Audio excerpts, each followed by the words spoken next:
इसका कोई fix formula है नहीं कि कब से तैयारी होनी चाहिए।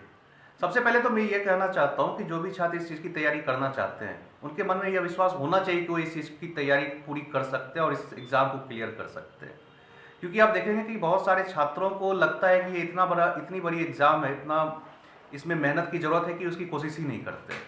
तो सबसे पहले तो आपके मन में विश्वास होना चाहिए कि आपसे बढ़कर कुछ नहीं है, आप जो चाहेंगे वो मिल जाएगा। दूसरी बात, जहाँ तक शुरू करने का प्रश्न है, मेरे हिसाब से सबसे पहले ग्रेजुएशन की अच्छे से करना चाहिए। क्योंकि जब आपका बेस होगा तो बहुत सारी चीज़ें एग्जाम में ऐसे भी पूछी जाती हैं जो आपके एकेडमिक्स से रिलेटेड होता है। जैसे आपको एक ऑप्शनल सब्जेक्ट भी लेना होता है यूपीएससी के मेंस में।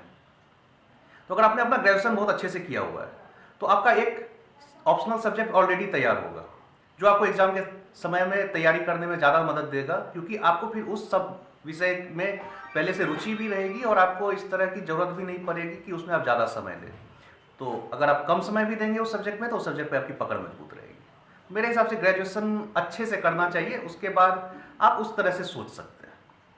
विषयों के चयन में क्या क्या सावधानियां बरतनी चाहिए?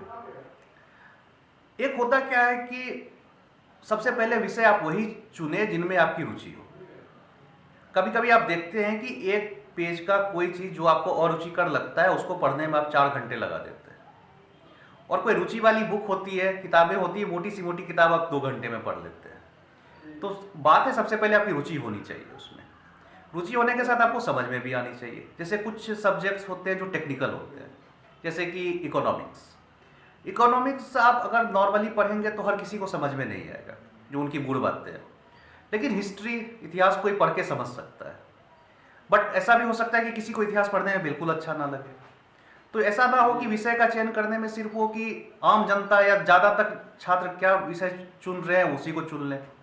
तो सबसे पहले रुचि होनी चाहिए। रुचि के साथ अगर आपके पास उपलब्ध सामग्री है सब्जेक्ट के लिए तो वो भी आपको काफ़ी हद तक सहायक होगी। इन चीज़ों को ध्यान में रखते हुए आप विषय का चयन कर सकते हैं। मधेपुरा जैसे इलाके जहाँ की संसाधन की अक्सर कमी कही जाती है, यहाँ के छात्रों को तैयारी किस तरह से करनी चाहिए ताकि वो भी सफलता हासिल कर सकें? हाँ, ये आपने बहुत अच्छा प्रश्न किया, क्योंकि सच में मधेपुरा में संसाधन की कमी है। यहाँ पर ज़रूरी मैगजीन या पेपर वो भी नहीं मिल पाता है। सबसे पहले तो एनसीईआरटी की जो किताबें होती है वो बहुत ही लाभकारी होती है। उनको पढ़ने से आपका एक बेस तैयार होता है। उसी बेस के आधार पर आप आगे की तैयारी करते हैं, खास करके सिविल सेवा में। और एनसीईआरटी की किताबें सस्ती भी बहुत होती हैं, जो कि हर कोई अफोर्ड कर सकता है। तो ज़रूरी नहीं है कि कोई मोटी पुस्तक से ही शुरुआत की जाए। सबसे अच्छा है कि एनसीईआरटी की किताबों से शुरू करें। अगर कुछ छात्र मिलकर बोलेंगे तो यहाँ पे वो उपलब्ध भी करा दी जाएगी।